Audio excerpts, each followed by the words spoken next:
Or, ce royaume d'Israël, il faut regarder l'histoire biblique, et l'histoire biblique, il faut en faire une historiosophie, et le Rambral nous parle un peu de cette historiosophie. Bon, il y a un autre maître qui fait partie de mes maîtres, mais j'ai presque envie d'écrire maître aujourd'hui comme une mesure, le maître. Hein, quelqu'un qui me donne des mesures, et non pas un maître où je suis complètement évalué devant lui.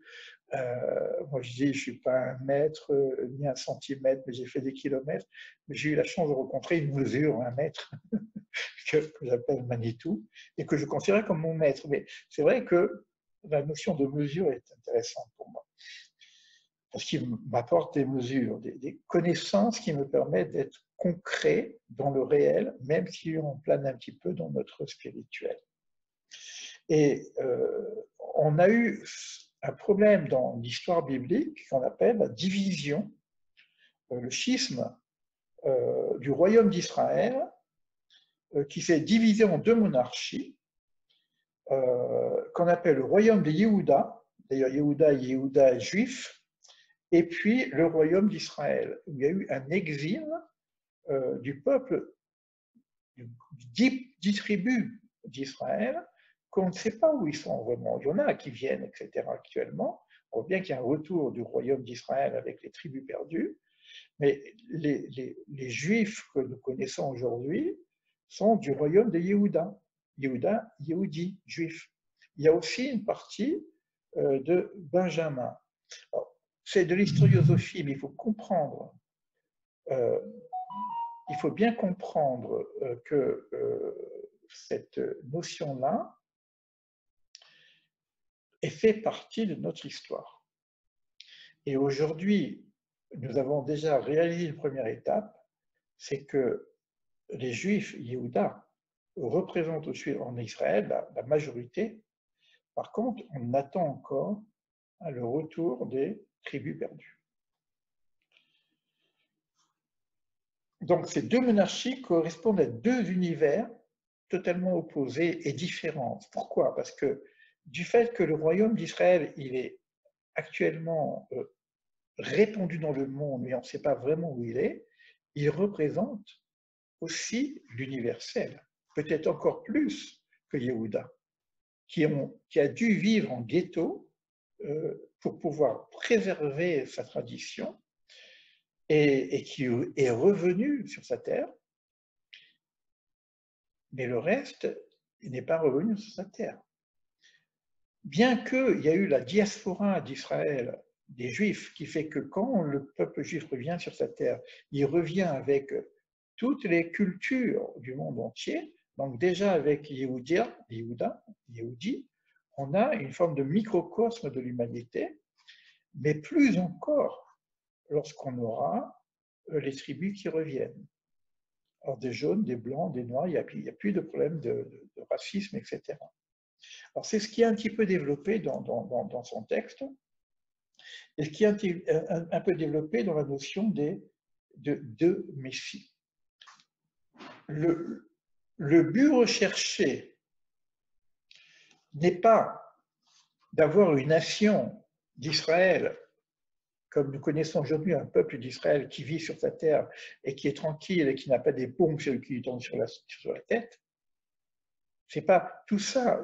Quand je fais mes colloques, si vous voyez mes colloques, même les introductions dans mon site, vous voyez, quand je présente les colloques sur l'universel de la Torah, je dis, mais attends, tout ça pour ça, tous ces pogroms, etc., pour arriver à être un peuple comme tous les peuples, c'est-à-dire qu'on a notre pays, ça y est, il y a quelque chose qui ne va pas.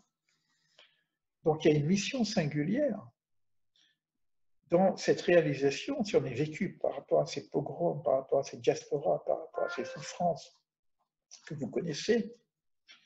Donc le but, ce n'est pas simplement de dire, ça y est, on est à la maison et puis on va vivre tranquillement. Non, le but, c'est le règne de l'unité sur toute la terre. Je suis en train de lire, hein, ce n'est pas moi qui parle. Hein. C'est la finalité du bienfait de la complétude dès que le monde y accédera avec la révélation de l'unicité de toute chose, l'unité. Pour ça, on a besoin d'arranger le tohu-bohu de ce monde, le tikkun dont je viens de parler, étant donné que le monde est organisé selon un ordre métaphysique, divin, les différents degrés de la société humaine doivent nécessairement respecter cette structure primordiale, c'est l'arbre de vie dont nous parlons, nous travaillons. Dans le cas contraire, il émerge un désordre, créant des conflits mondiaux qui se traduisent par le règne des clipotes, des écorces. Les écorces qui signifient la dégradation du principe de sainteté et du règne de l'unité. Donc, qu'est-ce qui va régner à la place de cette unité? C'est les extériorités. Et le monde va être conduit par les extériorités. Alors, pendant ce temps-là, avant l'événement messianique, je parle de Ben David, il va y avoir une époque qu'on appelle Messie Ben Yosef, qui va être une épuration.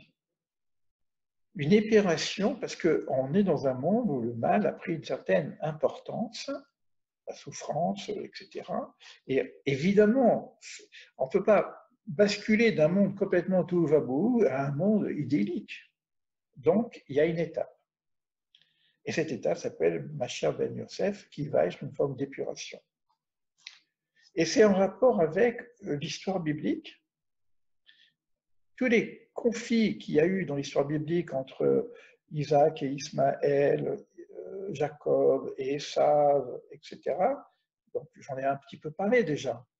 Mais à un moment donné, quand on va parler du tikkun, voilà, universel, ben, il faut à un moment donné trouver des harmoniques, des fraternités perdues entre les frères ennemis. Qu'on parle aussi bien. Alors, bon, c'est plus facile de comprendre avec Israël et les musulmans, Israël et les chrétiens, parce que les disputations sont claires et nettes aujourd'hui. Avec Israël, on se dispute la terre, avec les chrétiens, on se dispute le ciel. on est bien coincé entre les deux, mais ça va beaucoup plus loin que ça. Parce qu'on doit intégrer l'unicité de toutes choses, donc il faut voir toutes les traditions du monde.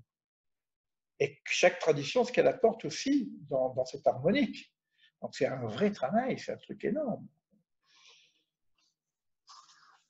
Et lorsqu'on arrive à ça, les deux messies seront unis, c'est-à-dire cette époque messianique d'épuration nécessaire et indispensable va être une forme de préparation à l'événement messianique de Ben David.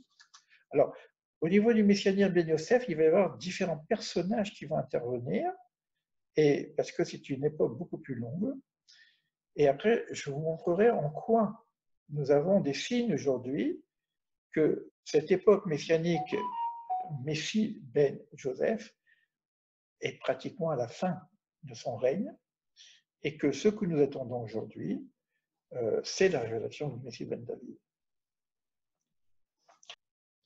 Or, si on parle d'unicité de toutes choses, c'est que lorsqu'il y aura l'unification entre Joseph, qui va travailler sur l'universel, l'unification des nations, la paix entre toutes les nations, et David qui viendra derrière, on n'aura plus besoin d'archange, on sera en direct. Yom Haou viendra un jour, c'est l'événement messianique final, où l'ensemble des nations seront en congruence avec un seul nom. Yom Haou Hashem Echad U'Shmo Echad, viendra un jour où Dieu sera un et son nom sera un. C'est-à-dire qu'il y aura une accessibilité, et c'est ça le secret un peu d'Israël, on n'a pas aujourd'hui, même nous, en tant que juifs, on n'a pas vraiment. Mais c'est ça qui doit être révélé, et c'est ce qu'on attend au niveau de la notion de Mashiach Ben David. Et c'est le travail de Ben Yosef pour nous préparer à cet événement-là.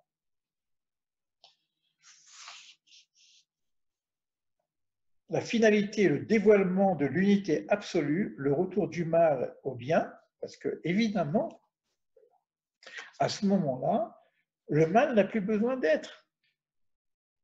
Les signes évidents de la délivrance. Il va y avoir des signes.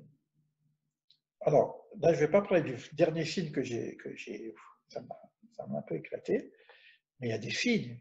Un des signes, il y en a d'autres. Mais là, il nous parle d'un signe évident. Alors maintenant, accrochez vos ceintures. J'espère que je ne dirai pas plus longtemps qu'une demi-heure, mais accrochez vos ceintures parce que là, on va monter le degré. La deuxième partie, c'est vraiment le texte lui-même. Deuxième obstruction, c'est que du fait que ça ne marche pas, les pouvoirs extérieurs ont pris le relais. Donc on a le pouvoir de la matérialité des nations, etc., qui font le pouvoir de l'économie, de l'argent, etc. Comment tu veux t'occuper de spiritualité avec un monde où est Dieu? Donc on a un système qui est géré par le pouvoir des extériorités. Vous savez de quoi je parle, hein? Voilà. Troisième dommage, du fait qu'il va y avoir un exil, et on va parler d'exil d'Israël, mais exil de la présence divine. Donc c'est comme si la présence divine est en exil. On appelle ça l'exil de la Shrina. Et du fait qu'il y a un exil de la Shrina, il y a un quatrième dommage, c'est les souffrances. C'est que, quand on dit exil, c'est que tout est caché. Caché, je cacherai ma face. C'est-à-dire que les souffrances vont être tellement énormes qu'on ne voit plus le rapport avec même le côté de la conduite, de l'éducation, un père qui réprimande son enfant par amour, etc. Où est l'amour? Où est l'amour? Qu'est-ce que c'est ce truc? Imaginez la Shoah. Où est l'amour divin? On ne voit plus. On appelle ça Astir Esterphanie, je cacherai ma face. C'est une forme de double exil. Il y a un exil nécessaire au niveau de la création, parce que sinon on ne pourrait pas être libre, mais là, c'est un deuxième exil. Et c'est après qu'on va passer ces deux périodes, justement, de la délivrance, de Pekida et Zéphira. C'est joli, hein? La Pekida, c'est la réparation partielle, et bien qu'il y ait une dissimulation de la face, mais on va sortir de « cacher, je cacherai ma face ». C'est-à-dire qu'à un moment donné, on ne sait même plus qu'il est caché. Il n'y a plus rien. Mais là, on va avoir une idée que, bon, il est quand même caché. Donc ça veut dire qu'il existe. Il y a un voile, mais on sait qu'il est derrière le voile. Mais cacher, je cacherai ma face, il y a même plus. C'est le voile du voile. C'est-à-dire qu'il faut enlever un premier voile. La Pekida, c'est enlever le premier voile. 87. J'ai mis des pages, hein, je me suis un peu préparé pour vous. Hein. Alors, mais tout ça, c'est énorme, hein, ça demandera une bonne année d'études. Hein. La deuxième notion, exil de la Shrikina, se retire son vêtement et se lave les pieds. C'est quoi cette histoire? C'est quoi de se laver les pieds? Alors rappelez-vous qu'au début, avec Jacob, il était blessé. Régel, c'est aussi bien la jambe que le pied, ce n'est pas les orteils, etc. Hein. C'est le problème de Od et Netzar. Pour ceux qui m'ont suivi jusqu'à présent, on sait qu'il y a Netzar et Od ne peuvent pas se séparer. Ces deux jambes, il faut bien qu'elles fonctionnent pour avancer dans l'histoire. C'est l'histoire du monde.